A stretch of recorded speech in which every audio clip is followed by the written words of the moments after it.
Stephen Colbert has been making America laugh for decades, and since 2015 on CBS's The Late Show with Stephen Colbert. Over the years, his wife, Evie McGee Colbert, has often gotten a mention and makes regular cameos on the show. And now the couple is sharing the ingredients that make their partnership work, especially in the kitchen. Their new cookbook, Does This Taste Funny?, is out now. And we met up recently to talk food, family, and politics for our arts and culture series, Canvas. At New York City's Porchlight Bar. I've never been interviewed in a bar before. This is nice. What do we got here? That's a great question. What is this dessert? Over a spread of Southern specialties. Oh, nice. Wow. And then biscuits and honey. Stephen and Evie McGee Colbert open up about their shared love of their shared hometown, Charleston, South Carolina, where they first met in their 20s and that inspired this cookbook together. You say in the book that you guys live in the kitchen. I'm curious how that works. Does someone take the lead? Is there like a chef? Every chef family situation? in some ways, like, you know, the whole thing about like, you know, we're talking about kitchen table issues and sitting on the kitchen table. We're always hanging out in there like everybody does. Right, but right. One of us is a little bossy. One of We're not gonna say who. one of us enjoys No cooking names. more than the other one does. That's all. I don't think I'm bossy. I think It's I'm true. just. You do. You I'm do more enjoy enthusiastic about it. Yeah. We So say there's in a the cookbook, chef, and I sous think chef this- vibe or no? No, we're not good together. We're How not- dare I? Well, I you know what? apologize. The cookbook changed that. Before did. that, we didn't cook together. But then, of course, we had to write a cookbook together, and turns out we do it pretty well, I think. The book, a compendium of everything from seafood specials and party food to desserts and drinks, started coming together during COVID. The Colberts, along with their 3 mostly grown children, were locked down together in their Charleston home. The family turned their focus to a joint project, compiling recipes of the food they loved and the stories behind it. It feels like it's as much about your family history in Yeah. this book as it is about the food. Is that fair? Absolutely, very fair. Yeah, it's I about think- our. It's about the lives we lived growing up there, not just the food. Well, and when we started, we gathered up recipes that we have fed our kids for years, but we also reached out to family members. And one of the things that was fun for me is I worked on it with my mother, so we would go hunting. She couldn't remember. Like, for example, her pickled shrimp recipe is in the cookbook. I think we made it for her 4 times, and she kept saying, no, that's not quite right. The book is dedicated to Evie's mom, not just because she was a great hostess and a cook of her own, but because we were writing this book near the end of your mother's life. Right. When She was a young wasn't bride. well, so I would be with her, you know, a medical appointment or at the hospital or something, and it was something else to talk about, which was really nice for her and nice for me. And, you know, I think neither one of us sort of knew where we were headed in the future, but it gave us a present moment to be together. Food is at the heart of major moments for the couple, including the moment they first met. You've told about the moment you saw Evie, you knew she was the one that Yeah. you were going to marry. Did you cook for her? Is that how you helped to woo her or no? Oh, no, No, you didn't. actually, I don't think I was very good. Like there's a recipe in Charleston. You know, it's a shrimp dip, but we call it shrimp paste because everything in Charleston has to have an old name.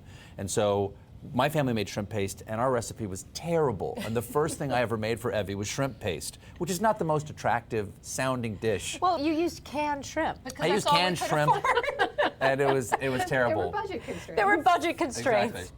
The first dish Evie cooked for Stephen, her family's famous cheese biscuits. Her family would make thousands and thousands of cheese biscuits That is and a family distribute them recipe. around. Yeah, it's a family recipe. Yeah. My mother did it every Christmas, all year long. They were in the house. It was her go-to, someone's coming over, you put a plate of those out, just like our first date.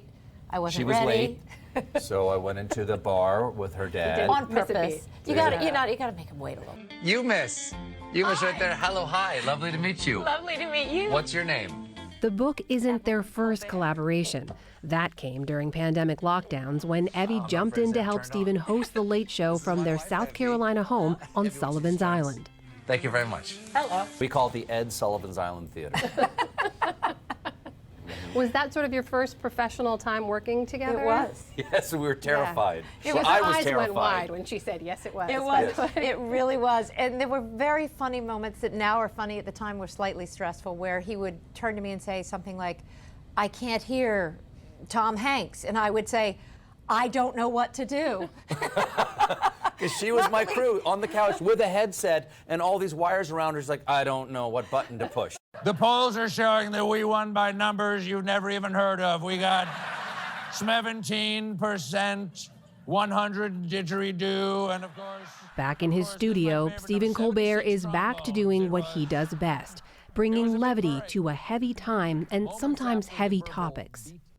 Is there such toxicity around the discourse Sure. sometimes? Do you find it's harder today to be funny about what's going on in the world? It's a gift to us that we get to go out there and do the jokes for the audience, and we get to realize that we're not crazy, and that these things that are driving us crazy or making us anxious are also resonating with the audience. But, you know, toxicity itself is worth making fun of. Like, that's just the fact of how bad things are is something you have to make fun of. Yeah. Is it the kind of thing where Evie, he leaves it all at work, or do you talk about these things at home? We talk, unfortunately, we talk about it a lot. All the time, yeah. We've always been news junkies. Always been news junkies, but yeah, we do talk about it. PBS NewsHour, #1. He's long blended current events and comedy, but this year, with this particular election cycle, Colbert says there's just a lot more to talk about. Right now, what's interesting is no matter what happens with the election, it's something new. Yeah. You know, the excitement of, you know, as much as I admire Mr. Biden, is that the excitement that, well, there is a change, and this change is as good as a holiday sometimes. And there's something new to talk about. It's a new race. One of the jokes that I did after the switch off between Biden and Vice President Harris was that in the monologue, I just found myself dancing around. I was just kind of excited, and I just turned to the camera and said what was first thing in my mind. I said, this is the dance of a guy who gets to talk about something new for the first time in 5 years. His own politics lean left. He refused to even say former President Trump's name for a couple of years. Do you have red lines, like people you won't talk to? Like, would you have former President Trump on the show? I've had him before, and it's kind of boring, so no. No. Yeah, no. I don't like to have people on the show who I don't think are going to be honest agents of their own ideas. Politicians always represent an idea. So if I think a politician is disingenuous, and not to point out Mr. Trump specifically, because there are many politicians I wouldn't want to talk to, that I think do not honestly represent what they actually believe, but are rather just playing to a crowd. And so that's just no fun. The Late Show on CBS is #1 among all late-night shows, some of which are struggling with the changing landscape. Audiences may come to Colbert for the laughs, but seem to be staying for more. We have to learn more about trust and peace and learning about each other rather than Rare to moments of have, engaged conversation like this from his recent interview with Nancy resolved by Pelosi. war. As you can see from the continuing protest out here, that answer is unsatisfying to some people. There were these pro-Palestinian protesters, and she said, you know, I can't hear what they're saying. And you took a moment to make sure she heard the questions that they were asking. Why?